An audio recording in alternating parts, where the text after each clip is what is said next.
इसको करना भैया अपने, है ना। द्वे रोगानि के भवतम, कि रोग के दो भेद होते हैं, कौन कौन से आधार पर बता दिए भाई, प्रभाव भेदम। तो इसको टिक करना कि प्रभाव भेद के आधार पर एक तो बता रखा है साध्य, साध्य टिक करो। उसके बाद देखो द्वे रोगानि के बल भेदन, की बल भेद के आधार पर भी दो प्रकार के, एक तो मृदु बता दिया, एक दारुण बता रखा है अभी, इसको टिक करना। उसके बाद देखो द्वे रोगानि के अधिष्ठानम, अधिष्ठान के आधार पर बता रखे हमें, अधिष्ठान के आधार पर एक तो मनोवास अधिष्ठान बता रखा है, एक शरीर अधिष्ठान बता रखा है, टिक करते चलना इनको। उसके बाद देखो द्वे रोगानि के निमित्त भेदन, के निमित्त भेद के आधार पर बता रखा है दो।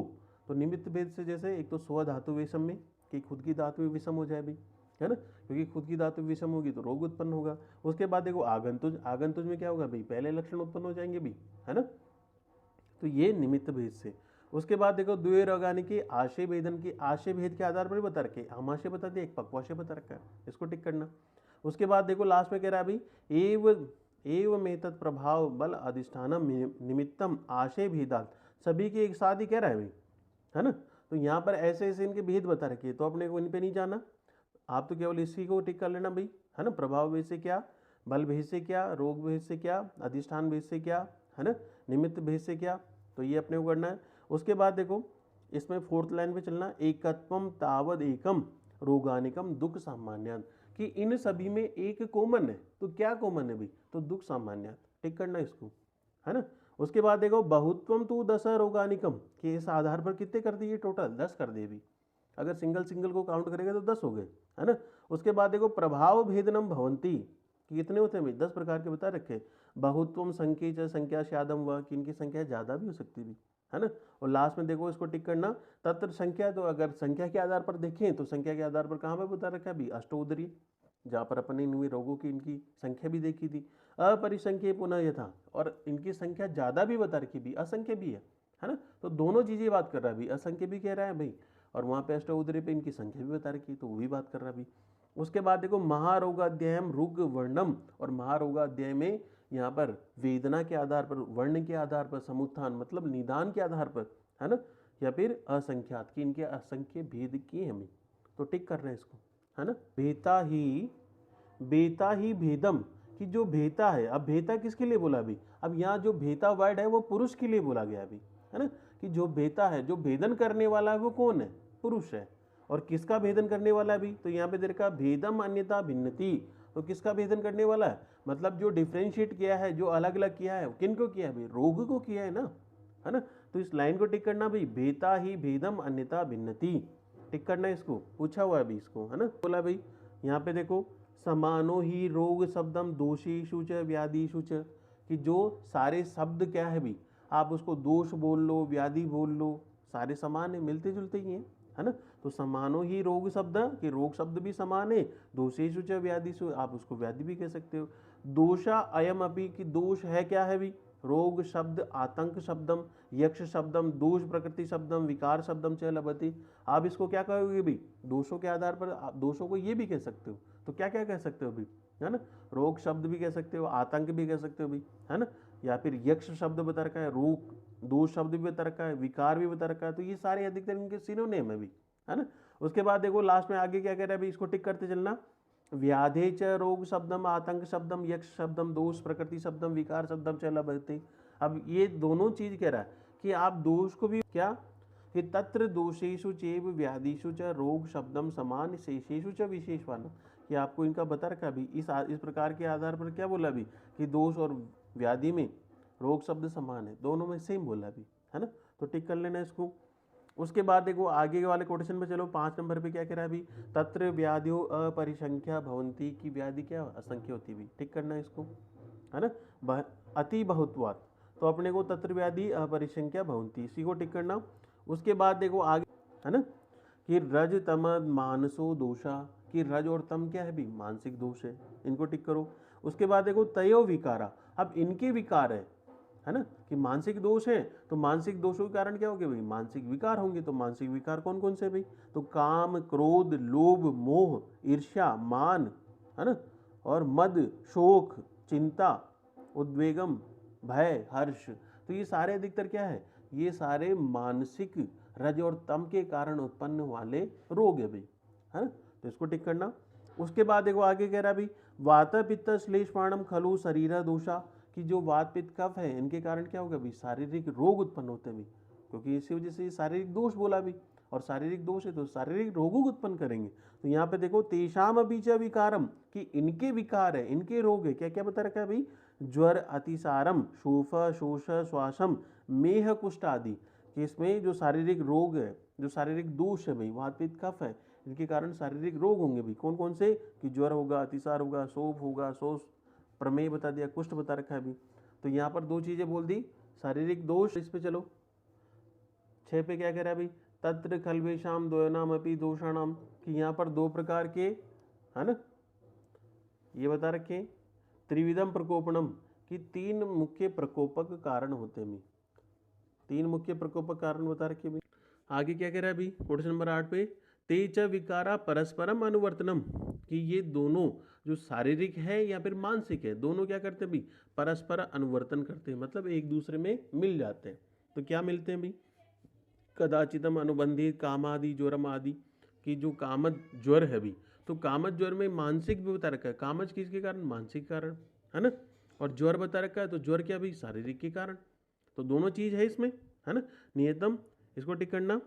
उसके बाद देखो क्वेश्चन नंबर 9 में क्या कह रहा है अभी, नियत्वम तु अनुबंधो रजस्तमो परस्परम न अयम रजसे तम प्रवेशात, कि रजोगुण, कि जो बिना, जो तम है वो बिना रज के प्रवर्तक नहीं हो सकता भी, क्योंकि उसको अगर जाना है तो वो रज के द्वारा ही काम करेगा भी, क्योंकि रज ही उसको लेके जाएगा भी, है ना। तो बिना रज के तम की प्रवृत्ति हो ही नहीं सकती, टिक कर लेना इसको, है ना। क्योंकि इसके बाद और आगे क्या कह रहा है अभी, प्राय शारीर दोषाणाम च अधिष्ठानम सन्निपाते ससर्गे समान गुणत्वा दोषा ही दूषणे समानम। यहाँ पे इस पे पीछे वाली लाइन को टिक करना, दोषा ही दूषणे समानम, कि जो दोष होते हैं भाई, अब दोषों का मुख्य गुण होता है भाई कि वो बिगाड़ते हैं, दूषण कर्म करते हैं, है ना, दूषणात दोषा, तो इसको टिक करना अपने, दोषा ही दूषणे समानम, क्योंकि दोष दूषित करने वाले हो भाई।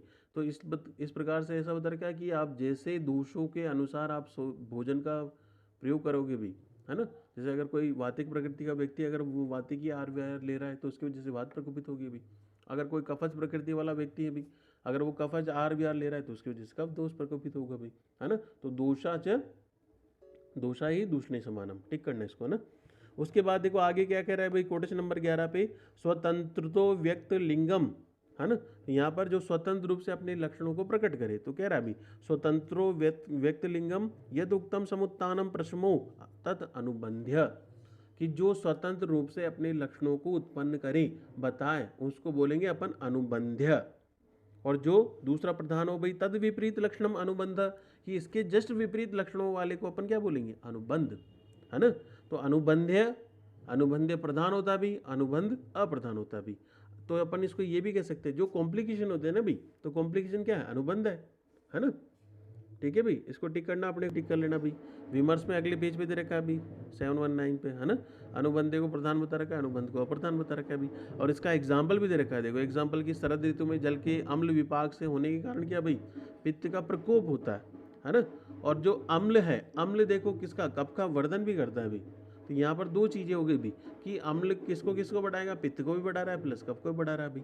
लेकिन ज्यादा किसको बढ़ा रहा है अभी, है ना। तो ज्यादा देखो पित्त को बढ़ा रहा है। तो सबसे पहले अपन अम्ल जो रस होता है भाई वो पित्त का प्रकोपक है भाई, है ना। तो यहाँ पर जो प्रधान है वो कौन हो गया भाई, यहाँ पे प्रधान पित्त हो गया, इसको अपन बोलेंगे अनुबंध्य, ठीक है भाई।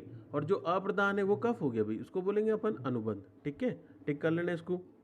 उसके बाद देखो यहाँ पे क्वेश्चन नंबर 12 में चलो, यहाँ पे अग्नि के प्रकार बता रखे, वेरी वेरी इंपॉर्टेंट। अग्निशु तु शारीरिषु चतुर्विधा विशेष बल भेदिन च, कि बल भेद के आधार पर अग्नि के कितने प्रकार है, 4 भेद, चार है भाई, है ना। कि बल भेद के आधार पर अग्नि के प्रकार 4, टिक करना इसको, तीक्ष्णो, मंद, समो और विषम। अब तीक्ष्ण बता रखा है, तीक्ष्ण अग्नि का प्रयोग क्या बता रखा है भाई, किस दोष के कारण अग्नि तीक्ष्ण होगी भाई, है ना। तो तीक्ष्णो मंदे समो विषम, तीक्ष्णो अग्नि सर्व उपचार से, इसको टिक कर लेना भी। जो तीक्ष्ण अग्नि होती है वो किसी का भी पाचन कर सकती है भी, सर्व उपचार से बता रखा भी, किसी भी चीज को पचा सकती है, डाइजेस्ट कर सकती है ना। तद विपरीत लक्षणम मंदा, कि जो किसके विपरीत होगी भाई, तीक्ष्ण अग्नि के जो विपरीत होगी उसको अपन बोलेंगे मंदाग्नि, टिक करना। उसके बाद देखो समस्त, जो किसको बता दिया, समस्तु खलवे अपचारता, है ना। कि जो सम अग्नि किसको बोलेंगे भाई, जो मिथ्याहार से विहार से क्या हो भाई, तो कह रहा है इसमें समस्तु खलवे अपचार तो विकृतिम आपद्यते, अनपचारम च प्रकृति अवतिष्ठते, कि जो अगर आप मिथ्या आहार विहार ले रहे हो तो उससे वो विकृत हो जाए, ठीक है, उसको बोला है समान। और जिसमें आप अगर प्रकृति के आधार पर आप आहार विहार लेंगे तो वो क्या है, कंटिन्यू बनी रहेगी। तो इस प्रकार की अग्नि को अपन बोलेंगे क्या, समाग्नि। वेरी इंपॉर्टेंट है अभी देखो, बिल्कुल ऐसा। तो क्या कह रहा है अभी, सम लक्षणम विपरीत लक्षणम तो विषमे इति, तो सम लक्षण वाली उसको बोल दिया और इसके जस्ट विपरीत वाली को विषम बता रखा है अभी, तो दोनों को याद रखना। एते चतुर्विधा, कि ये 4 प्रकार की होती है भाई, भवन्ते चतुर्विधानम च पुरुषाणाम की, इसी आधार पर बता रखा है जो पुरुष है उसमें 4 प्रकार की अग्नि होती है, टिक कर लेना इसको, है ना। और इसी आधार पर देखो बता रखा है कि दोषों के आधार पर सम वात पित्तम श्लेष्माणम प्रकृति स्थानम भवते, तो वातलाम, इसको टिक करना, वातलानाम तु वाताभिभूते अग्निदष्टानम विषम, कि वात के कारण हमेशा अग्नि कैसी होती है, विषम होती है, टिक करना। पित्तलानाम तो पित्ताभिभूते अग्नि अधिष्ठानम तीक्ष्णा, कि पित्त के कारण अग्नि कैसी तीक्ष्ण होगी भी, इसको टिक करना। भवन्ते अग्नि च श्लेष्माणम श्लेष्माभिभूतम, कि कफ के कारण अग्नि कैसी, अग्नि अधिष्ठानम मंदा, कि उसकी अग्नि मंद होगी भी, ठीक है। तो अपने को दोनों को याद कर लेना, ठीक है भाई, इंपॉर्टेंट है। आगे चलो, आगे कोटेशन में देखो क्या बता दिया, कोटेशन नंबर 13 में चलो। तो 13 में क्या कह रहा है भाई, तत्र केचिद न समवात पित्त श्लेष्माणम जंतु हंति, कि जो संसार है उसमें कोई भी ऐसा प्राणी नहीं है जिसमें त्रिदोष, या फिर जिसे त्रिदोष के कारण उत्पन्न हुआ हो भाई, या फिर साम्य अवस्था में जिसमें सारी चीजें बनी रहे भी, ऐसा कह रहा है। न समवात पित्त श्लेष्माणम जंतु संति विषम आहारो योनित्वात अनुष्याणाम, क्योंकि उसमें अधिकतर वो विषम प्रकृति वाला होता भी, तो उसी आधार पर उसको भोजन करना भी, प्रकृति के विपरीत ही भोजन करना चाहिए, है ना। तो यहाँ पर देखो तस्मात वात प्रकृति, उसी आधार पर प्रकृति भी बता रखी भी, कि वात प्रकृति का होता है, पित्त प्रकृति का होता है, केचित श्लेष्म प्रकृति, कब प्रकृति का बता रखा है अभी, करना चाहो तो कर लेना इनको टिक, है ना। उसके बाद देखो अलग अलग बता रखा है, समवात पित्त श्लेष्माणम अयम रोग इच्छन्ति भिषग, और लास्ट में इसको टिक करना, यत प्रकृति आरोग्यम आरोग्य च भेषजम वृत्ति, है ना, कि जो प्रकृति है, प्रकृति के आधार पर अगर भोजन लेता है, औषध लेता है, तो वो साम्य अवस्था में बना रहता है भी, अगर विपरीत करेगा, है ना, तो उस वजह से व्याधिग्रस्त होगा भाई। तो इस लाइन को अपने को टिक चला। वातलम पित्तलम श्लेष्मम चेती, के 3 प्रकार के जो वातिक पैतिक कफज है वे हमेशा आपको आतुर मिलेंगे, ठीक है भाई, सिंगल प्रकृति वाले बता दिए इसमें। उसके बाद देखो कोटेशन नंबर 16 पे चलो। अब यहाँ पे एक एक प्रकृति का वर्णन करा है कि उसमें वातिक प्रकृति वाले में क्या क्या मिलेंगे भी। तो तत्र वातल से वात प्रकोपणम, है ना, अन्य सेव मानम शिप्रम वात प्रकोपम आदत्ते, कि जो वातिक प्रकृति वाला व्यक्ति अगर वो क्या करेगा भाई, वातिल आहार विहार का सेवन करेगा तो वात तुरंत प्रकोपित होगी, है ना। इस वजह से क्या होगा भाई, सेकेंड लाइन पे चलो, न तथे दोषा तस्य प्रकोपम, फिर वाद प्रकोपित होकर के क्या, यथोते विकारम, की विकारों को उत्पन्न करेगी, तो इसको टिक करना। शरीरम उपतप्यति, कि शरीर को क्या करेगी भी, है ना, दुखी दुखी उत्पन्न करेगी, शरीर को दुख देगी भी। तो यहाँ शरीरम उपतप्यति बल वर्ण सुख आयुषाम उपघाते, कि उस व्यक्ति का जो बल है, उसका वर्ण है ना, सुख आयु उसका उपघात करेगी। तो यहाँ पे बता रखा है तस्याव जन्म च, है ना, उसको जीतना है भी। तो यहाँ पे कि जिस व्यक्ति ने क्या, वातिक प्रकृति वाला व्यक्ति है, उसने अगर क्या किया, वातिक आहार विहार सेवन किया, तो उसकी वजह से क्या होगा, वात बढ़ेगी, वात बढ़ेगी तो उसके बलवर्ण आयु का क्षय करेगी भी, है ना। तो उसकी चिकित्सा बता रखी, स्नेहम स्वेद विधि युक्तम मृदुनी च संशोधनम च, यहाँ पर स्नेह स्वेदन करना चाहिए भी, है ना।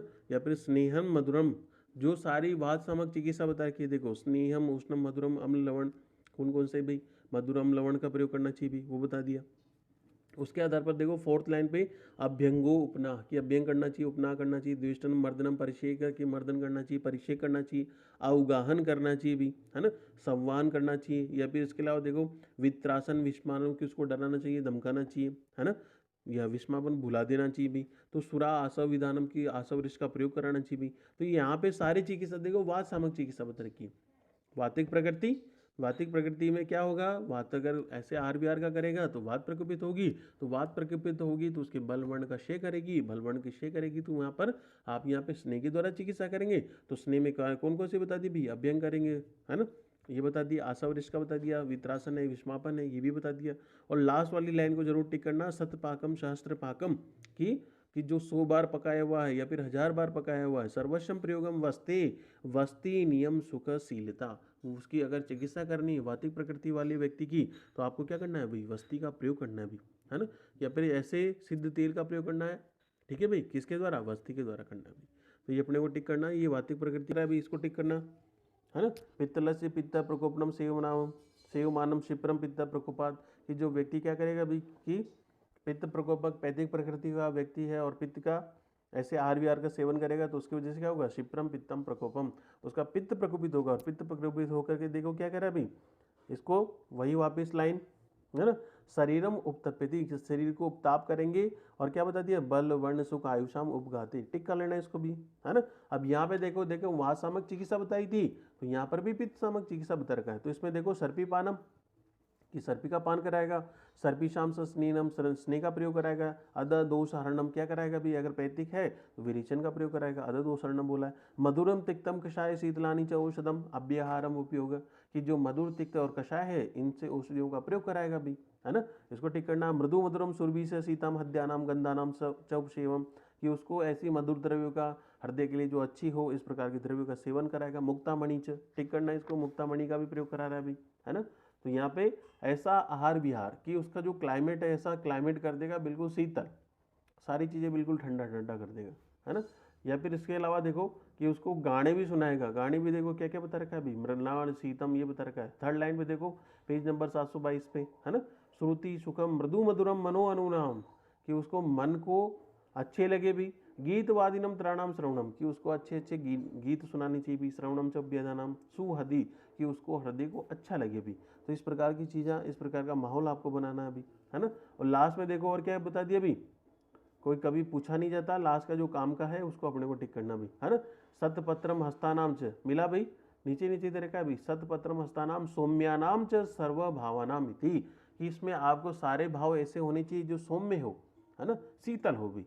तो अपने को ये टिक करना, सौम्यानाम च सर्वभावनाम इति। इसी लाइन को उठाकर कभी कभी पूछ लेते हैं कि ये किसकी कौन सी प्रकृति की चिकित्सा है, तो सौम्यानाम च सर्वभावनाम इति पैतिक चिकित्सा बता दी भाई, है ना, पैतिक प्रकृति की। उसके बाद देखो आगे चलो, कोटेशन नंबर इस पे 18 पे क्या कह रहा है भाई, अब सेम प्रकृति कफज प्रकृति की बात कर रहा है भाई, है ना। श्लेष प्लस श्लेष्म प्रकोपम जब से वानम शिप्रम श्लेष्मा प्रकोपित, कि जो व्यक्ति कैसा कपच प्रकृति वाला है, कप प्रकृति का आहार विहार करेगा तो उसकी वजह से क्या होगा, उसका कप प्रकोपित होगा भी, है ना। तो यहाँ पे देखो इसी में शरीरम उपतप्यति बलवणम सुख आयुषाम उपघाते, सेम दे रखा है अभी। और इसकी चिकित्सा देखो क्या बोला अभी, विधि युक्तानि तीक्ष्ण उष्णानी, की तीक्ष्ण औषध का प्रयोग करना है। संशोधनम से संशोधन का प्रयोग करना चाहिए भी।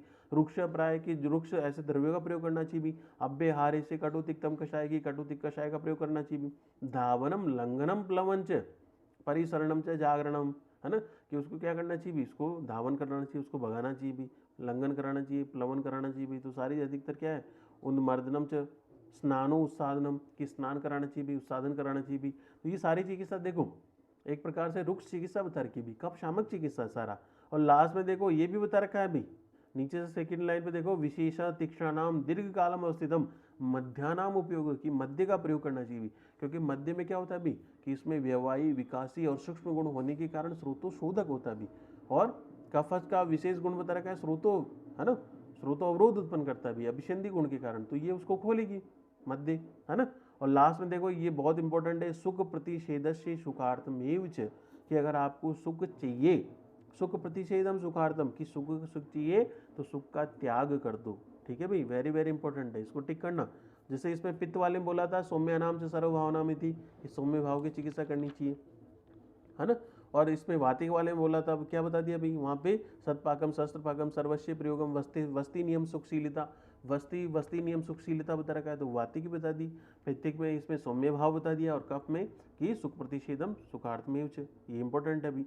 लास्ट में देखो इसको टिक करना है 19 नंबर पे क्या कह रहा है अभी, सर्व रोग विशेषज्ञ, जो सभी रोगों का विशेषज्ञ भी सभी को जानता है। सर्व कार्यम विशेषवत, कि सभी कार्यों को अच्छी प्रकार से करता है। सर्व भेषजम तत्व, कि सभी भेषज जो अधिकतर जो औषध है उनके तत्वों को जानने वाला है। राग्यम, राजा का वैद्य है भी।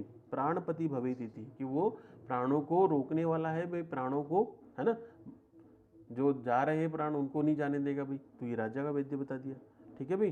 तो ये इंपॉर्टेंट है, इसको टिक कर लेना भाई, ये चैप्टर आपका कंप्लीट।